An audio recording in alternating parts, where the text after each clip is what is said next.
नमस्कार मेरे प्यारे भाइयों, मेरे परमात्मा के प्यारे जीव हंसों।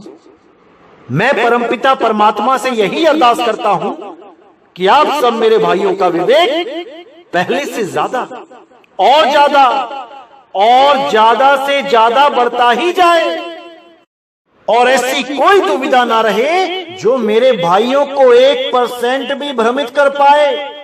हर चीज क्रिस्टल क्लियर होती चली जाए, हर चीज ऐसे समझ में आती चली जाए कि कोई भी काल का दूत आपको भ्रमित ना कर पाए। हर चीज समझ में आती चली जाए। मैं बस यही अरदास करता हूं परमपिता परमात्मा सतगुरु बंदी छोड़ से। तो आज बहुत इंपॉर्टेंट सत्संग है, बहुत इंपॉर्टेंट सत्संग है। आज ऐसी वाणी खोली जाएगी जिसके द्वारा आपको बोध होगा कि कबीर साहब हैं क्या चीज और ये दुनिया उनको क्या मानती है, क्या जानती है। मेरे बंदी छोड़ को आज आपको सब कुछ क्लियर किया जाएगा और अगर 1% भी विवेक होगा आप में तो आप समझ पाओगे कि नीर छीर का निवेड़ा कैसे करते हैं, सत्य असत्य को परखते कैसे हैं।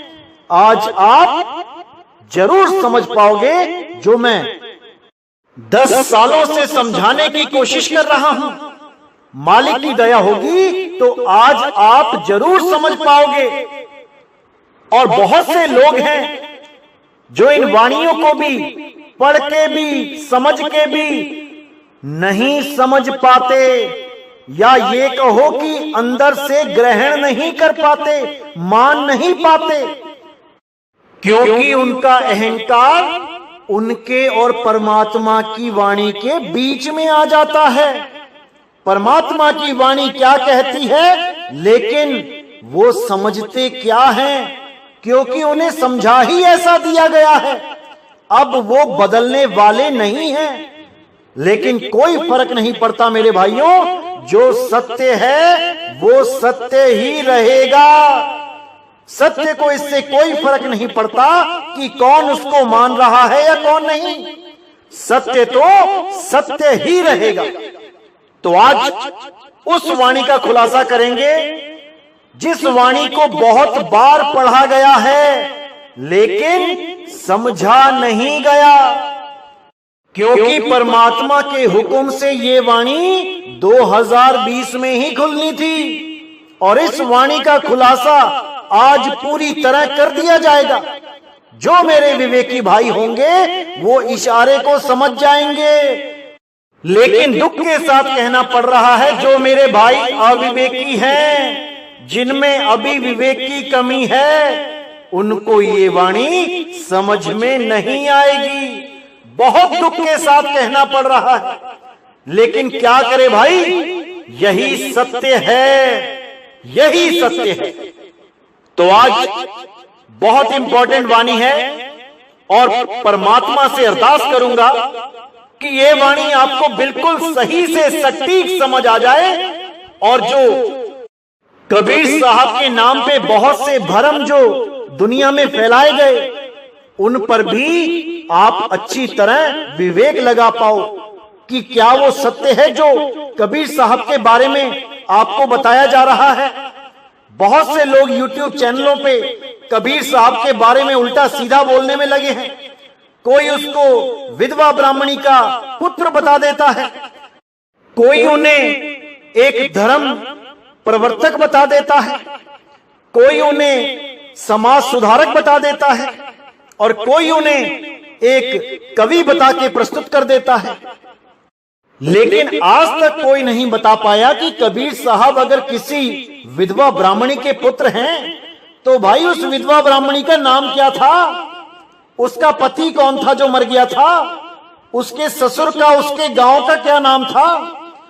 अगर इतना पता लग सकता है कि वो विधवा ब्राह्मणी थी तो उसका कुल, उसकी जात, उसका घर, उसका मकान, उसका पति, उसका ससुर, ये क्यों नहीं पता कर पाया आज तक? क्योंकि ये सब झूठ है, ये केवल समाज को बहकाया गया है। अरे बड़े बड़े देवी देवताओं के माता पिता के नाम याद हैं, युगों युगों पहले की बातें इतिहास में दर्ज हैं, ये 600 साल पुरानी बात क्यों नहीं दर्ज कर पाए? ऐसा क्या आन पड़ा? जबकि पता भी लग गया कि विधवा ब्राह्मणी का पुत्र है, तब भी नहीं ढूंढ पाए उस विधवा ब्राह्मणी को। आखिर क्यों? क्योंकि ये सब झूठ है। और सत्य क्या है वो आज आपको वाणी के माध्यम से बताया जाएगा।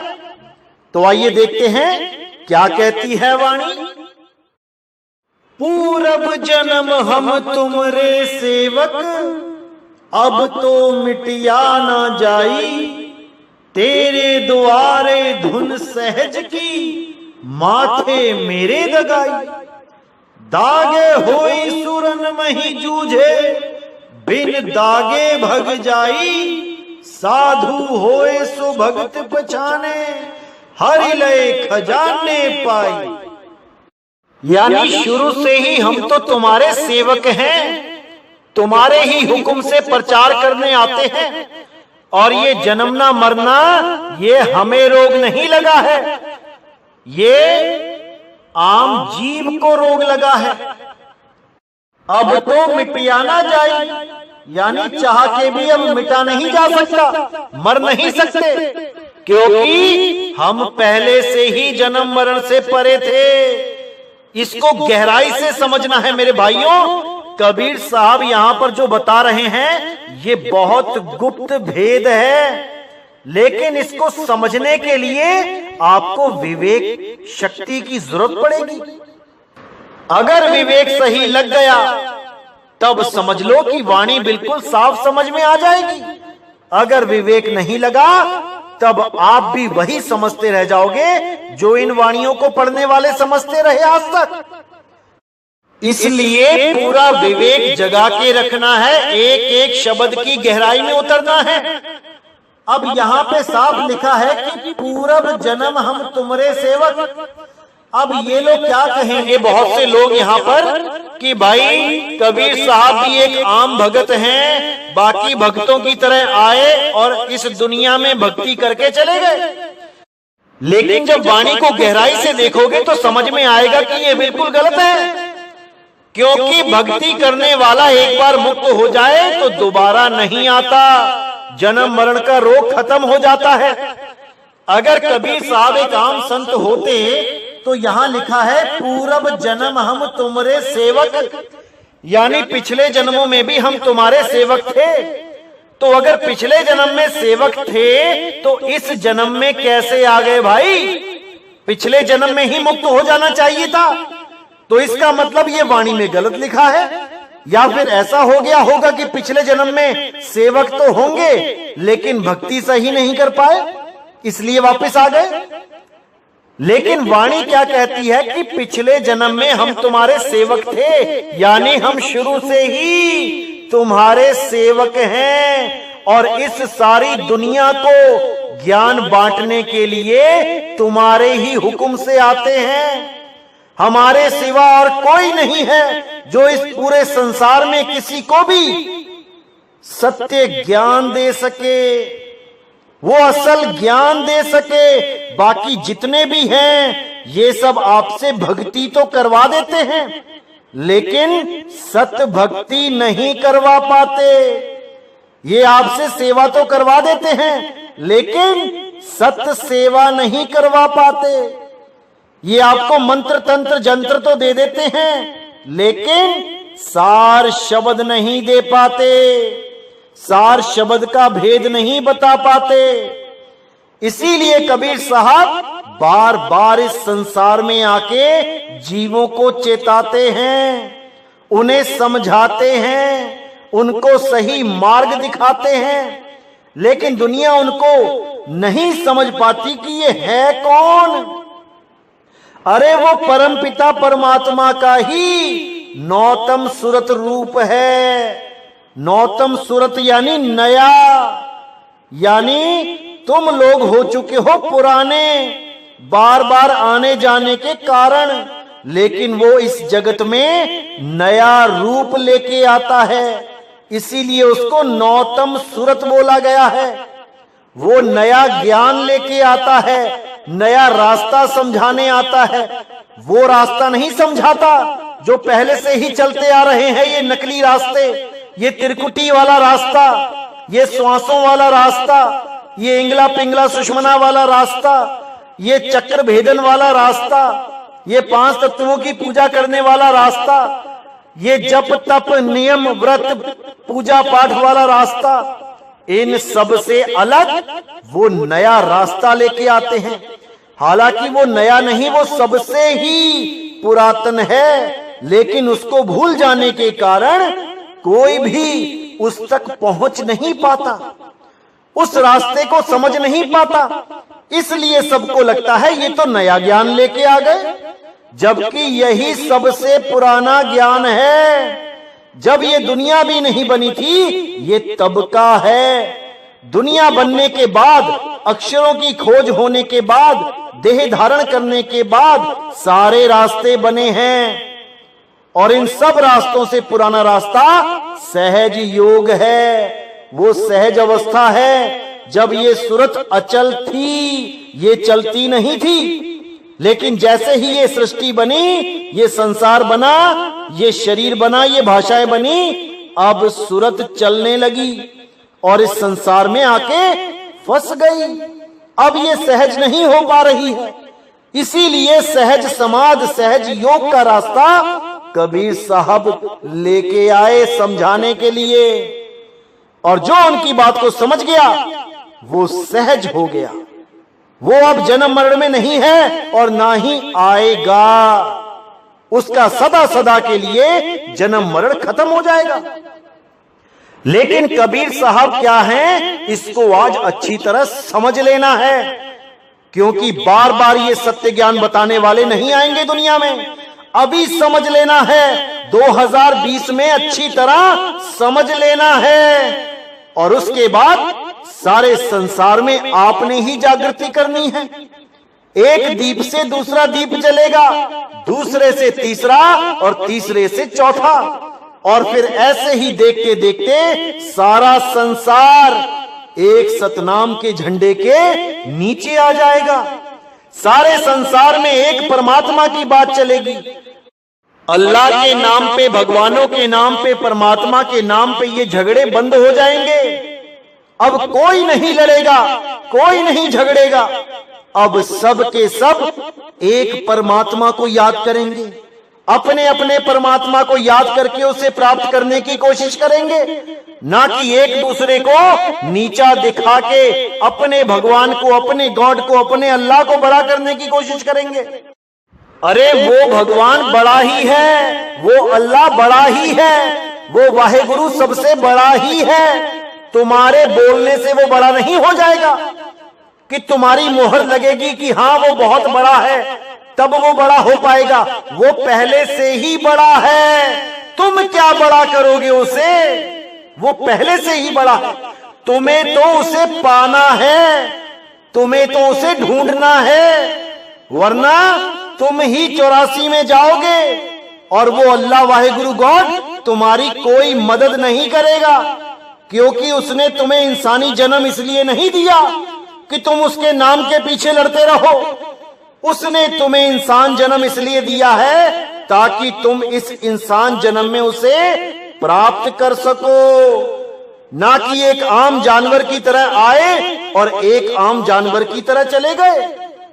अरे कुछ तो समझो, इंसान जन्म क्यों मिला है, कुछ तो विवेक लगाओ। कोई नहीं लगा पा रहा, सब लड़ने में लगे हैं, सब अपने अपने भगवान को, वाहेगुरु को, अल्लाह को बड़ा करने में लगे हैं, जबकि वो एक ही है। अरे कोई बोले राम राम, कोई खुदाए, कोई सेवे गुसैया, कोई अलाए, वो एक ही है, लेकिन उसको प्राप्त करना है, बड़ा नहीं करना है। बड़ा वो पहले से ही है। समझ जाओ मेरे भाइयों, इसको समझ जाओ। पूरब तो आगे कहते हैं, तेरे द्वारे धुन सहज की, माथे मेरे दगाई, दागे होए सूरन नहीं जूझे, बिन दागे भग जाई। यानी कि तेरे द्वार पे, यानी जो तेरा असली दरवाजा है, जिसको सच्चा गुरु द्वारा कहते हैं, जो गुरु का असली द्वार है, क्या है वहां पे? धुन सहज की। वहां पर सहज की धुन है, उसी धुन में ध्यान करना है, ध्यान देना है, उस अखंड नाद पे ध्यान देना है। तेरे द्वारे धुन सहज की, माथे मेरे दगाई। माथे मेरे दगाई यानी मेरे माथे पे निशानी लगी है, दगाई। जैसे गाय बैलों के एक निशान दाग देते हैं, जिससे उनकी चमड़ी पे निशान पड़ जाता है, आपने देखा भी होगा, उसको दागना कहते हैं। तो वही निशानी मिटती नहीं है, वो परमानेंट लग जाती है। तो उसी के लिए बोला कि तेरे द्वारे धुन सहज की, माथे मेरे दगाई, यानी मेरी किस्मत में, मेरे भागों में वो धुन लिख दी मालिक ने, अब वो मिट नहीं सकती। दागे होए सूरन में ही जूझे, बिन दागे भग जाई। अगर तुम्हारे माथे पे वो निशान लगा है कि तुम्हें परमात्मा की प्राप्ति होनी है, वो धुन के साथ जुड़ना है, तब ही तुम रण में खड़े रह सकते हो, वरना भाग जाई, तुम टिक ही नहीं सकते। ये ज्ञान तुम केवल तभी सुन सकते हो, तभी समझ सकते हो, अगर तुम्हारे मस्तक पे भाग है, निशानी लगी है, तभी सुन के समझ सकते हो। नहीं तो इसको सुन के आगे बढ़ जाओगे, समझ ही नहीं पाओगे बताया क्या जा रहा है।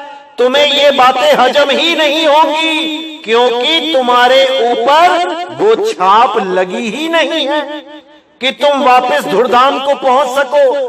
तुम उन्हीं सुनी सुनाई बातों में उलझ के रह जाओगे जो इस संसार में होती ही आई है।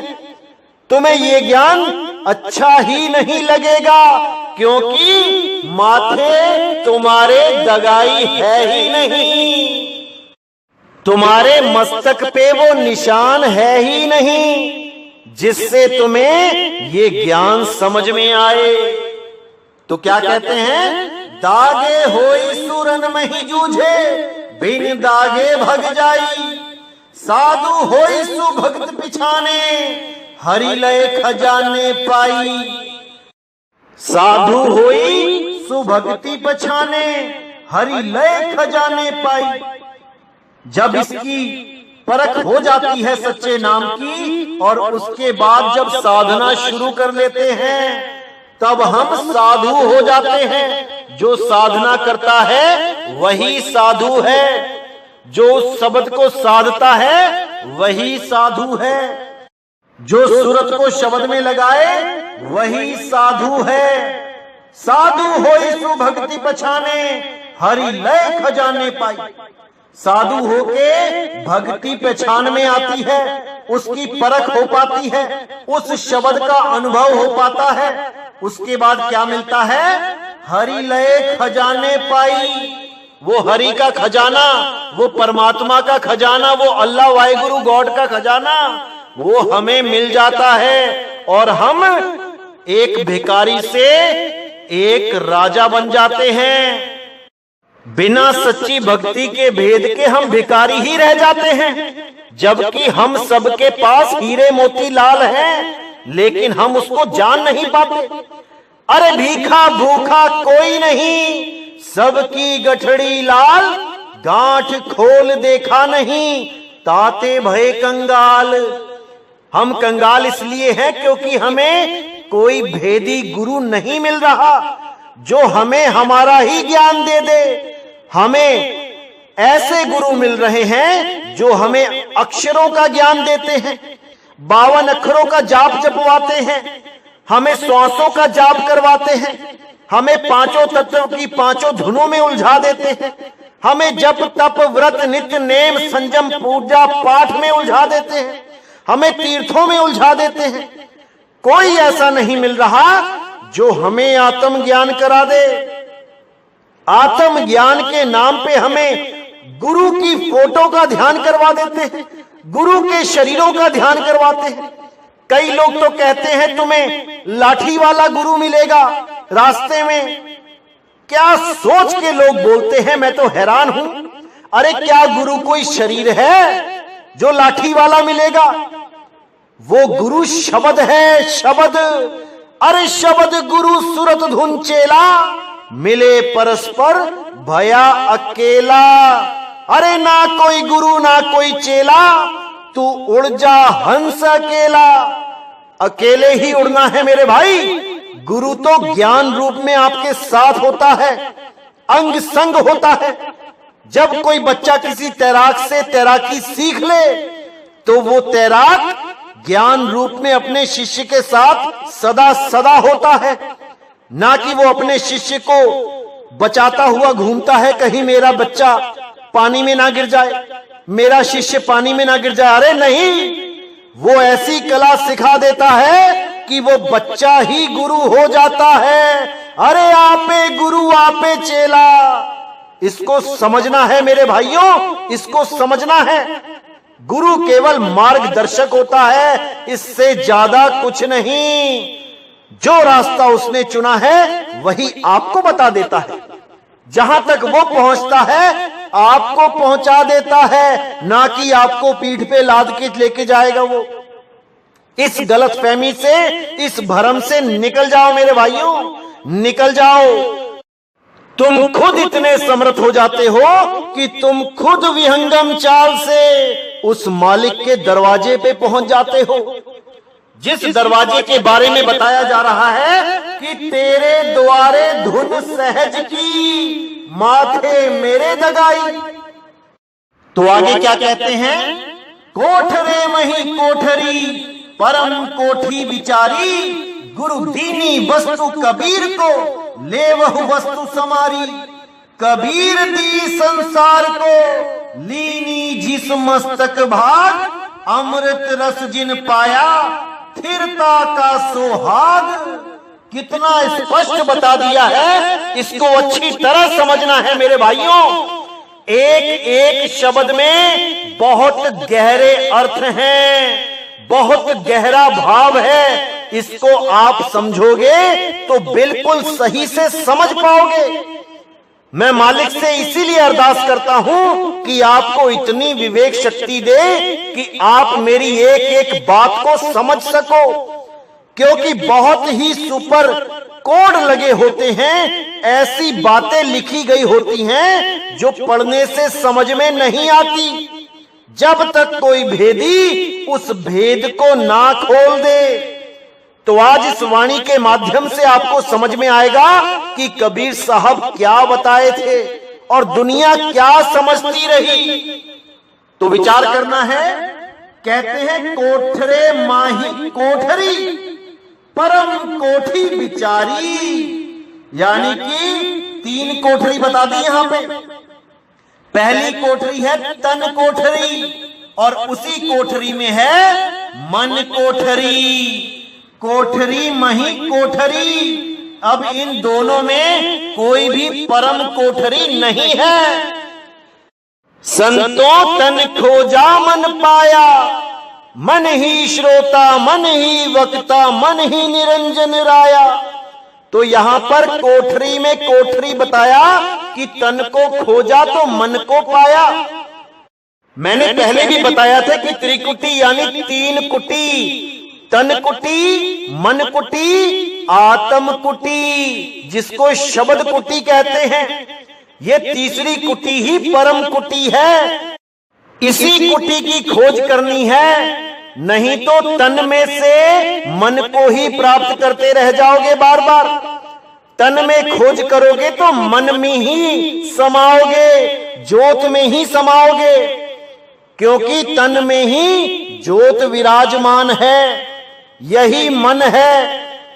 तन में खोजोगे तो मन ही मिलेगा, कोठरी में खोजोगे तो कोठरी ही मिलेगी, लेकिन वो परम कोठरी नहीं है। परम कोठरी है शब्द गुरु। इसीलिए बोला सुरत समाए शब्द में, वाको काल न खाए। वही परम कोठरी है जो तीसरी है। इन कोठरी में कोठरी के चक्कर में नहीं पड़ना, उस परम कोठरी को पहचानना है जो भेदी गुरु के द्वारा लखाया जाता है। अरे सोई गुरु पूरा कहावे जो 2 अक्षर का भेद बतावे। एक छुड़ावे एक लखावे तब प्राणी निज घर को जावे। वो 2 अक्षरों का भेद बता के एक को छुड़वा देता है जो आपने ऑलरेडी पकड़ रखे हैं। छुड़वाया तभी जाता है जो चीज आपने पकड़ी हुई है, उसको छोड़ देना है और उसको पकड़ना है जो आपको नहीं पता है, लेकिन वस्तु आपके पास ही है। अरे वस्तु कहीं ढूंढे कहीं कैसे लागे हाथ, गुप्त वस्तु तब मिले भेदी लीजे साथ। भेदी लीना साथ में दीनी वस्तु लखाए, कोटि जन्म का पंथ था पल में पहुंचा जाए। समझ जाओ मेरे भाइयों, इसको समझ जाओ। तो कहते हैं कोठरे मही कोठरी परम कोठी विचारी, गुरु दीनी वस्तु कबीर को ले वहु वस्तु समारी। यानी गुरु ने वो वस्तु कबीर को दी। अब यहां पर बहुत भेद है, बहुत गुप्त ज्ञान है। असल में कबीर साहब ये कभी शो नहीं करते कि वही सर्वे सर्वा है, वही सतपुरुष हैं जो सारे संसार को जगाने के लिए देह धारण करके आते हैं। लेकिन वो देह हमारे जैसी नहीं होती कि मां के गर्भ में उल्टा लटक के 9 महीने पूरे करके वापस इस दुनिया में आए। वो कभी भी प्रकट कर देते हैं, कहीं से भी गुप्त हो जाते हैं। जैसे मगहर में गुप्त हुए थे, इतने शिष्यों के बीच में जब वो झगड़ा करने लगे कि हम जलाएंगे, हिंदू कहते जलाएंगे, मुस्लिम कहते हम दफनाएंगे, लेकिन दोनों को ही शरीर नहीं मिला। इसीलिए मलुक जी ने कहा, अरे काशी तज गुरु मगहर आए दोनों दीन के पीर, और कोई गाडे कोई अग्नि जरावे ढूंढ न पाया शरीर, जपोरे मन केवल नाम कबीर। कोई भी उनकी लाश को प्राप्त नहीं कर पाया क्योंकि वहां पे कोई लाश ही नहीं थी। तब भी ये लोग नहीं समझ पाए कि ऐसा कैसे हो गया। वो कौन है, वो कौन था जो इस दुनिया में आके सत्य मार्ग बता गया सारे संसार को। वो कौन था ये कोई नहीं समझ पाया। किसी ने उसको विधवा ब्राह्मणी का लड़का बना दिया, किसी ने उसको कवि बना दिया, किसी ने उसको समाज सुधारक बना दिया, और कुछ ने तो इतना बुरा बुरा बोल दिया उनके बारे में कि क्या बोलूं मैं। उनको काल का दूत बता दिया, उनको अज्ञानी बता दिया। ऐसे ऐसे लोग इस दुनिया में हैं कि क्या बोलूं मैं। तो यहां साफ बोलते हैं गुरु दीनी वस्तु कबीर को। अब ये गुरु कौन है, कौन है कबीर जी का गुरु, ये कोई नहीं समझ रहा। यहां पर शब्द गुरु की महिमा है कि उस शब्द गुरु ने दया करके कबीर साहब के रूप में आके इस दुनिया को वो वस्तु दी, यानी उसका भेद बताया। अरे गुरु दीनी वस्त कबीर को ले वहु वस्त समारी, कबीर दी संसार को लीनी जिस मस्तक भाग, अमृत रस जिन पाया स्थिरता का सुहाग। कितना क्लियर बता दिया साहिब ने कि कबीर दी संसार को, इस पूरे संसार को, जितने भी संत महात्मा इस पूरी दुनिया में हैं, सबको वो वस्तु कबीर साहब ही देते हैं। उस वस्तु का ज्ञान कबीर साहब ही करवाते हैं। यहां पर यह नहीं लिखा है कि काशी में दीनी वस्तु या मगहर वालों को दीनी वस्तु। अरे कबीर दी संसार को। संसार का मतलब आप समझते ही हो क्या है। इस पूरे जगत में केवल कबीर साहब ही हैं जो सबको ज्ञान देते हैं। अंग्रेजों के पास जाके अंग्रेजी बोल के ज्ञान देते हैं, हिंदुस्तान में हिंदी बोल के ज्ञान देते हैं, अरब देश में मोहम्मद साहब को अरबी बोल के ज्ञान समझाया था।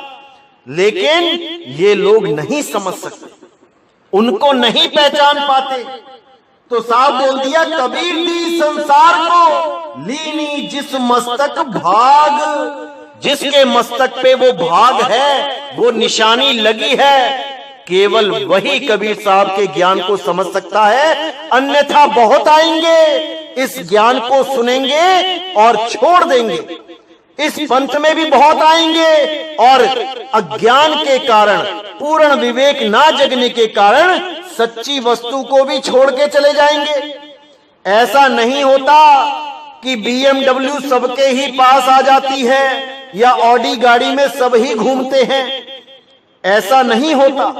जिसके पास उतनी पूंजी होगी कि वो ऑडी BMW को खरीद सके, केवल वही खरीद सकता है। भले वो शोरूम में घुस क्यों ना जाए, वहां पे इंक्वायरी क्यों ना कर ले, उस गाड़ी के सारे गुण क्यों ना पता कर ले, लेकिन वो उसको ले नहीं सकता, क्योंकि उसके पास वो पूंजी ही नहीं है। इसी प्रकार इस पंथ में भी बहुत से आएंगे और बहुत से जाएंगे, क्योंकि उनके पास पूर्ण विवेक नहीं है। देखा देखी गुरु बना लेंगे, लेकिन टिक नहीं पाएंगे। कोई भी भ्रमित करने वाला आएगा और 2 मिनट में भ्रमित हो जाएंगे, क्योंकि विवेक की कमी है। आ तो जाएंगे पंथ में, लेकिन विवेक कहां से लाएंगे, पूर्ण विवेक। इसीलिए बार बार कहता हूं कि जल्दबाजी मत करो नामदान लेने की, टिक जाओ। पहले पूर्ण विवेक को जगा लो, पूरी आग लगा लो, तभी बात बनेगी मेरे भाई। नहीं तो बेरंग लिफाफे की तरह आओगे और बेरंग लिफाफे की तरह चले जाओगे।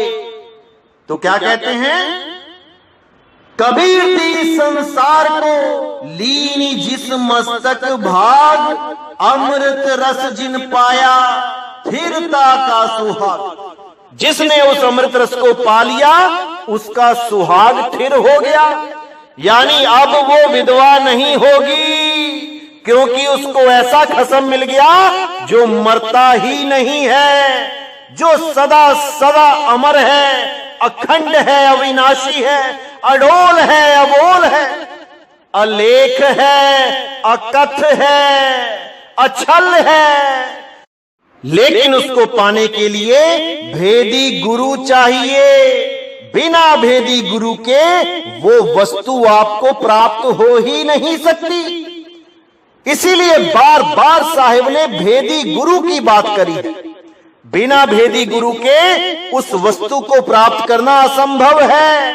और भेदी गुरु कौन है? सतगुरु बंदी छोड़ कबीर साहब ही भेदी गुरु हैं। वही भेद बताने आते हैं इस दुनिया में, इस संसार में। कभी किसी को मिलते हैं, कभी किसी को मिलते हैं, यहां तक कि एक समय में भी सबको नहीं, अलग अलग समय में मिलते हैं। किसी को 200 साल पहले मिले, किसी को 500 साल पहले मिले, किसी को 700 साल पहले मिले और किसी को अब मिल रहे हैं। सत्संग के बहाने मिल रहे हैं, लेकिन लोग उनको पहचान नहीं पा रहे। अरे वो शब्द गुरु है, शब्दों के माध्यम से ही मिलता है, लेकिन लोग पहचान नहीं पाते। इसीलिए नानक साहब भी कहते हैं, जैसी में आई खसम की वाणी तैसा करी बयान वे लालो। जैसी खसम की वाणी मेरे अंदर से निकलती है, उसको वैसा ही बयान करना, क्योंकि मैं नहीं, मेरा खसम बोल रहा है। मेरे अंदर मेरा खसम बोलता है। इसीलिए गरीबदास जी ने भी बोला, गरीब पुरुष कबीर ने देह धरा नहीं कोई, शब्द स्वरूपी रूप है, घट घट बोले सोए। वो घट घट में विराजमान है, वही बोलता है, उसी को पहचानना है मेरे भाई, उस बोलता राम को पहचानना है।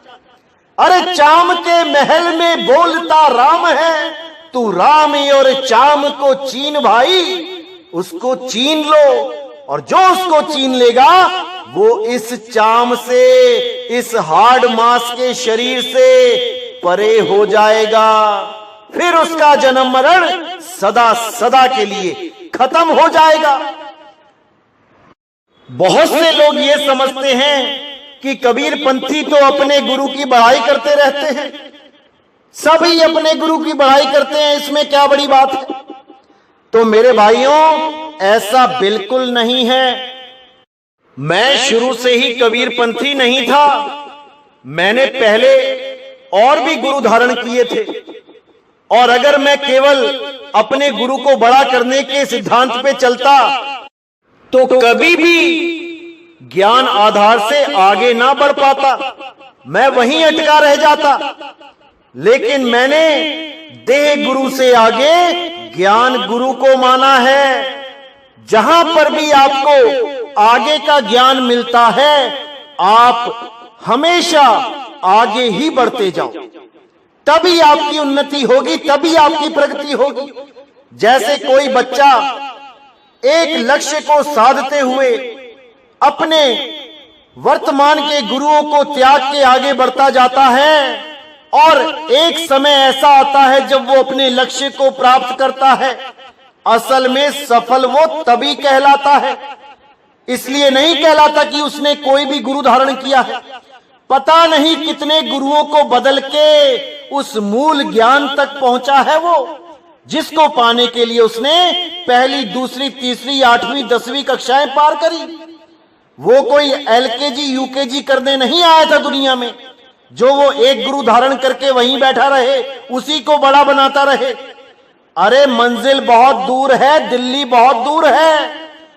तुम्हें समझना पड़ेगा कि तुम्हारा लक्ष्य क्या है, मुक्ति है या केवल गुरु बनाना है, फॉर्मेलिटी निभाना है।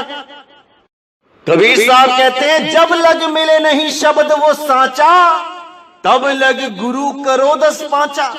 अरे कितने ही गुरु कर लो, तुम्हारा मुद्दा है असली शब्द को प्राप्त करना, क्योंकि असली शब्द ही असली गुरु है। वो सच्चा शब्द ही सबका गुरु है, गुरु उसी को शब्द गुरु बोलते हैं, उसके अलावा और कोई नहीं है। वही सबका बाप है। अरे साहिब सबका बाप है, बेटा किसी का नहीं, और बेटा होके जन्मया सो तो साहिब नहीं। ये जितने भी गुरु हैं ये सब किसी ना किसी के बेटे हैं। ये शब्द गुरु नहीं है भाई। शब्द गुरु कभी किसी मां के पेट से जन्म नहीं लेता। शब्द गुरु कभी 9 महीने उल्टा लटक के नहीं आता। वो तो बंदी छोड़ है, वो बंधनों से छुड़ाने वाला है, ना कि वो स्वयं बंधनों में आने वाला है। अरे देही को सतगुरु कहे, ये है धूंधर ज्ञान, 4 दाग आवे नहीं, वाको सतगुरु जान। वो 4 दागों में नहीं आता। पहला दाग मां के पेट से नहीं आता, दूसरा दाग भोजन नहीं ग्रहण करता, तीसरा दाग भोग विलास यानी शादी नहीं करता अपने बच्चों के साथ, और चौथा दाग वो कभी मृत्यु को प्राप्त नहीं होता, लाश छोड़ के नहीं जाता। इन 4 दागों में कोई भी आता है वो शब्द गुरु नहीं है। भले ही शब्द गुरु देह धारण करके क्यों ना आए, फिर भी वो इस प्राकृतिक देह से परे है। वो केवल दिखने में आता है, हमें होता नहीं है। इसीलिए 52 बार कबीर साहब को खत्म करने की कोशिश की गई, मारने की कोशिश की गई, लेकिन सब विफल रहे। अरे गंगा की लहर में मेरी टूटी जंजीर, मृगशाला पे बैठे कबीर, कौन मारेगा उसे?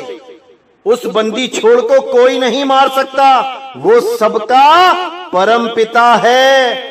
लेकिन दुख की बात है कि हम उसे पहचान नहीं पाए। वो बार बार आके ज्ञान समझा के चला गया, लेकिन हम उसे जान नहीं पाए कि वो जन्म मरण से परे है। हमने उसे समय सीमा में बांध दिया, जबकि वो चारों युगों में बार बार आके ज्ञान समझाते हैं, मुक्त होने का रास्ता बताते हैं। अगली वाणी में मैं आपको जरूर समझाऊंगा, जरूर बताऊंगा कि जो कबीर पंथी नहीं भी है संत, जिनके नाम के साथ कभी कबीर पंथी जुड़ा नहीं, वो भी कबीर साहब की महिमा जानते हैं, क्योंकि उनको भी कबीर साहब ने ही रास्ता दिखाया। अगले सत्संग में ये खुलासा भी कर दिया जाएगा। तो इसी के साथ आज मुझे विदा करें, और अगला सत्संग बहुत जल्दी आएगा।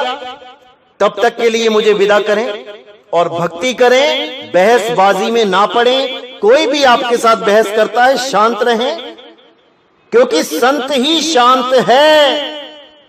अगर कोई आपको कुछ बुरा भला कह भी देता है अज्ञानता में, तो उसको भी अपना भाई समझ के क्षमा करें, और कभी भी किसी को ऐसी बात ना बोले कि गलत वचन उसके दिल को आघात करे, क्योंकि परमात्मा उसमें भी है, वो भी मालिक का बच्चा है। इसलिए अगर कोई तुम्हें बुरा भला कह भी देता है तो उसको सहो, सहना ही है, क्योंकि संतों का काम ही सहना है। अरे खोद खाद धरती सहे, कांट छांट बन राए, और कटु वचन साधु सहे, और से सहा ना जाए। वो सबसे सहा नहीं जाता। कटु वचन को केवल साधु सह सकता है। सारी दुनिया उसको भला बुरा कहे, लेकिन वो सबकी बातों को सह सकता है। अरे आवत गारी एक है, पलटत होए अनेक, कहे कबीर नहीं पलटिए, वो रही एक की एक। तो मेरे भाइयों, आज का सत्संग यहीं समाप्त करता हूं, और अगला सत्संग बहुत जल्दी आएगा। इसी के साथ मुझे विदा करें, और उम्मीद करता हूं कि जो आज सत्संग आपने समझा है वो अच्छी तरह समझ में आ चुका होगा।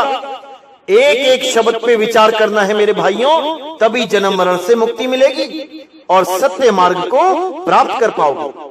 तो अब मुझे विदा करें। बोलिए सतगुरु बंदी छोड़ सतगुरु सत्य कबीर साहिब की सदा ही जय हो, सदा ही जय हो। मेरे मालिक की साहिब बंदगी सतना।